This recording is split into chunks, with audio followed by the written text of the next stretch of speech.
Madam Deputy Speaker, I rise to support the motion of the member for Fremantle regarding the need for us to take immediate and effective action to improve the handling of soft plastics in this country. We produce a lot of plastic waste.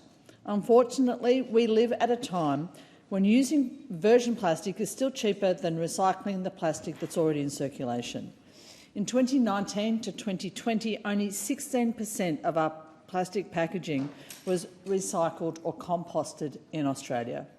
We have a national packaging target of 70% of plastic packaging to be recycled or composted by 2025, but it's hard to see how we could possibly achieve it.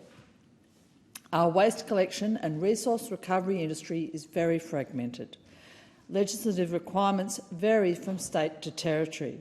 In Victoria, we've had multiple extremely unfortunate recent incidences in which tens of thousands of tonnes of recyclables have ended up in landfill and then often been incinerated in industrial fires. At a national level, there are far too few financial incentives for manufacturers to use recycled materials, and we lack the technology and the infrastructure necessary to turn large volumes of plastic into other useful things. We have been far too slow to create a circular economy.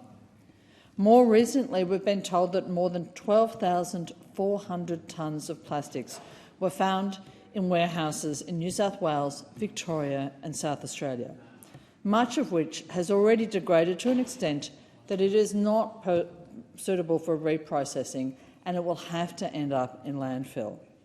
While the government allotted $60 million in the October 2022 budget for advanced solutions for hard-to-recycle plastics as part of the $250 million Recycling Modernisation Fund, at this point we have no local facilities available to deal with soft plastic at this scale. Many constituents from Kooyong have contacted me to express their distress about the recent collapse of RedCycle's soft plastics recovery program. Emily from Hawthorn East told me that her conscientious household was saddened by the failure of the RedCycle initiative. Miriam from Surrey Hills believes that the undermining of community trust is one of the biggest issues in this matter. John from Camberwell noted that the various government levels have thrown this issue around like a hot potato. Janet asked why we can't just ban plastic bags from supermarkets. Meg from Hawthorn East said, "This feels a little like the straw that's going to break my back." It is important to acknowledge that, as tragic as it was, the collapse of the RedCycle program was only a small part of a massive problem. Before its collapse, RedCycle was collecting less than 1% of the 449,000 tonnes of soft plastic used by Australians every year. We have to use less plastic. We also need the ability to recycle mixed polymer soft plastics domestically.